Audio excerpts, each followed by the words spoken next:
بسم اللہ الرحمن الرحیم۔ اس کو سمجھا جائے جس طرح صحابہ کرام نے سمجھا۔ کیسے سمجھا؟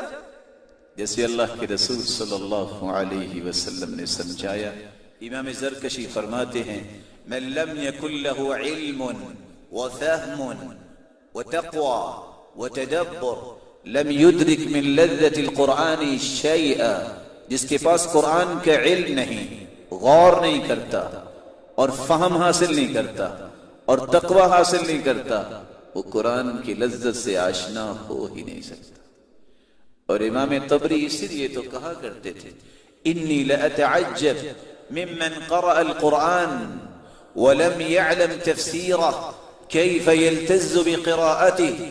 مجھے تعجب ہے جو قرآن کا ترجمہ نہیں جانتے، تفسیر نہیں جانتے، وہ قرآن کی لذت کیسے لیتے ہیں۔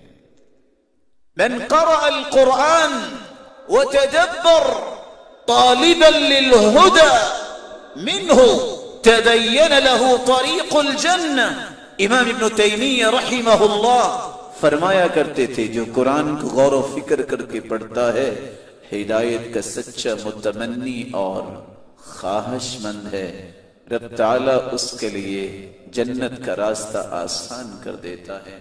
اللہ ذوالجلال مجھے یہ حق بھی پورا کرنے کی توفیق دی، ہم سب قرآن کو سمجھنے والے بچے۔